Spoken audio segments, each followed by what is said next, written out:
vida. Essa não foi uma sugestão de Deus, essa foi uma ordem de Deus.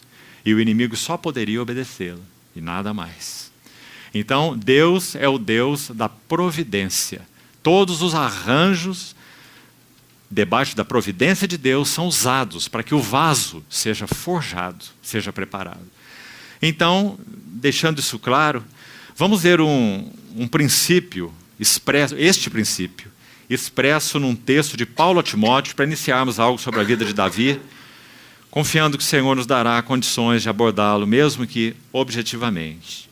2 Timóteo. 2 Timóteo capítulo 2, veja o verso 21. 2 Timóteo 2, 21.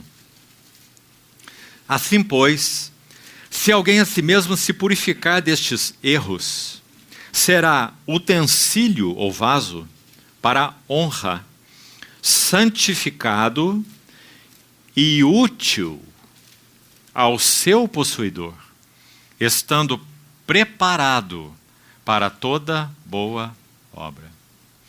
Isso é resultado do trato de Deus com o vaso. E é isso que vamos ver então, pelo menos 4 pontos nós vamos separar na vida de Davi e na relação de Deus com Davi. Então vamos para o primeiro. 1 Samuel capítulo 29, por favor você abra a Bíblia, e não necessariamente nós iremos ler todos os versículos, mas você terá todos os registros, para que você faça seu próprio estudo e meditação. 1 Samuel 29, você pode ler posteriormente o capítulo todo, um pequeno capítulo, apenas 11 versículos, mas nós vamos destacar aqui os versos 9 a 11, 1 Samuel 29, versos 9 a 11, apenas vou te contar a história. Davi tem um tempo na terra dos filisteus, porque ele está fugindo de Saul. O contexto é, Saul está perseguindo Davi. Você sabe que Davi se torna um especialista em se desviar das lanças de Saul, não é? Porque Saul mantinha uma posição oficial no trono e Davi mantinha aquela posição na unção, porque ele já havia sido ungido por Samuel. Então, segundo o coração de Deus, este era o rei, Davi. Mas era Saul quem estava no trono. Então, Saul perseguia Davi e Davi foi aprendendo no Senhor a não tocar naquele que ocupava então a posição de o ungido do Senhor. Então, se você conhece pelo menos um pouco da história de Davi, você sabe como isso se processou de uma forma impressionante. Davi foi sendo treinado a saber que quem estava no trono não era Saul, mas a questão do trono é uma questão do próprio Deus. Então ele teria que aguardar o tempo e o modo de Deus. De que aquela unção que veio sobre a sua cabeça resultasse então nesse empossamento final de Davi no trono, que foi o que aconteceu, né? Então aqui no capítulo 29 de Samuel, Davi está entre os filisteus. E aqui nós temos o primeiro ponto no qual Deus haveria de purificá-lo. Aliança com os filisteus. Agora preste atenção. O filisteu, na tipologia bíblica, ele tipifica 2 coisas principais. É muito claro na tipologia bíblica, não estamos forçando nada. Primeiro, o filisteu tipifica o eu. Sobretudo, ele foi o último inimigo a ser vencido por Israel. Então, o filisteu é uma figura do próprio eu, espiritualmente falando. Segundo, o filisteu é um tipo, na Bíblia, da imitação espiritual. Veja que interessante. O filisteu também saiu do Egito e foi para Canaã.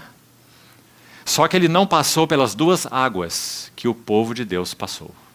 O filisteu não atravessou o Mar Vermelho e o filisteu não passou o Rio Jordão. O filisteu é uma figura da imitação espiritual. O povo de Deus passa por 2 águas, do Egito a Canaã. A primeira água significa o batismo, identificação com Cristo, Mar Vermelho.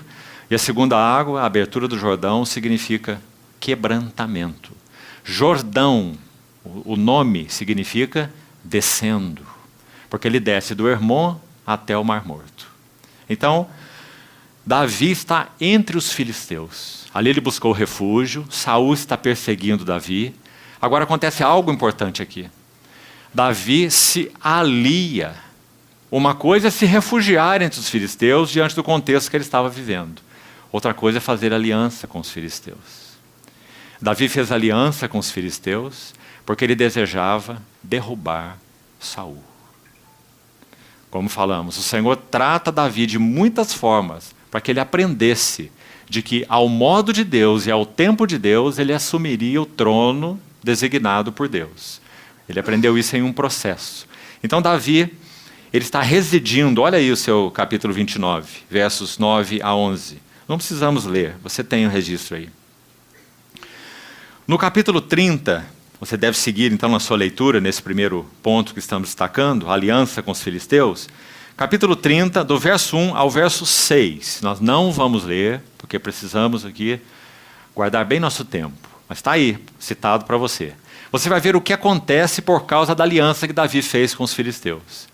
Ele sai de Aquis, onde ele estava, nesse tempo. Os seus bens, sua família, seus filhos, seus bens, suas coisas, estavam em Ziclag, onde Davi estava refugiado, Ziclag. E ele sai em aliança com os filisteus para essa batalha contra os israelitas, porque ele desejava derrubar Saul. Se você ler o capítulo 30, verso 1 a 6, você vai ficar impressionado com esse texto. Como o Senhor disciplinou Davi. É dito que eles saem à batalha, ele propõe sair à batalha junto com os filisteus, Davi propõe. Os filisteus não aceitam, eles desconfiam de Davi. Eles dizem, quem é este? Não é Davi? Não é aquele herói do povo de Israel? Não é aquele que venceu nossos heróis? Então, baseado na desconfiança dos filisteus sobre Davi, eles rejeitam a presença de Davi entre eles, filisteus, na batalha com Israel. Você compreendeu? Irmão, há algo tão interessante aí. Na verdade, aqueles que pertencem ao Senhor realmente, com realidade espiritual, não conseguem, estritamente falando, se aliar com o mundo. Até mesmo o mundo nos põe para fora. A aliança, mesmo em todos os seus significados com o mundo, é impossível para o verdadeiro cristão. Quando eles viram Davi, eles perguntaram, quem é este? Este não é o herói entre os israelitas? E desconfiaram de Davi. Então não é permitido que Davi acompanhe os filisteus, assuma a guarda junto com os filisteus para combater os israelitas. Então Davi é como frustrado ali no seu intento, e veja o que acontece no capítulo